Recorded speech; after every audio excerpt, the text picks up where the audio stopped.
Nombre de clubs de Première Ligue s'intéressent désormais à ce défenseur central du FC Barcelone, susceptible de quitter le club catalan lors du mercato hivernal en janvier prochain. Relégué dans la hiérarchie des défenseurs centraux au FC Barcelone, Ronald Araujo pourrait être tenté de trouver une porte de sortie pendant l'hiver. On sait que Chelsea s'est mis sur les rangs pour l'international uruguayen. Il est depuis rejoint par Liverpool, Tottenham, Manchester United et Arsenal. Et le club catalan ne serait pas contre une vente en cas de belle offre. Selon Fichajes.net, le FC Barcelone réclamerait seulement 50 millions d'euros pour laisser filer Ronald Araujo vers la Première Ligue. Chelsea serait toutefois en avance sur ses concurrents dans ce dossier. Désireux de remplacer Levi Colwill gravement blessé et indisponible pour une bonne partie de la saison, les dirigeants des Blues ont enclenché la vitesse supérieure et espèrent pouvoir conclure le transfert. Mais la concurrence est présente et tentera de tirer son épingle du jeu.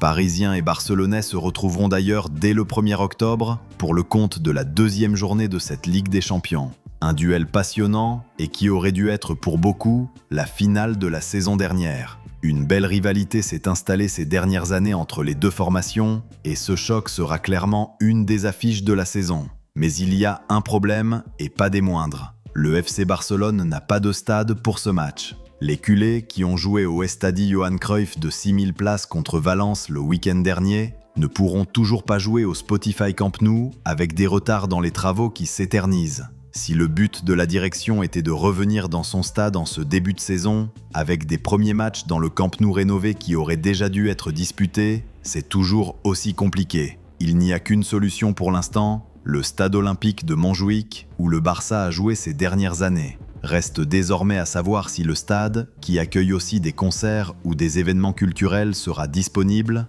ce qui n'a pas été le cas contre Valence, et ce sera la même chose face à Getafe lors du prochain match à la maison. Comme l'indique Mundo Deportivo, Montjuïc devrait a priori être disponible pour le PSG, en attente de validation et d'accord avec la mairie. Quoi qu'il en soit, c'est un énième coup dur sur le plan financier, puisque les recettes seront bien inférieures qu'en cas de match au Camp Nou, comme c'était prévu au départ. C'est tout pour ce petit tour de l'actu, on se retrouve très vite pour vous tenir informé.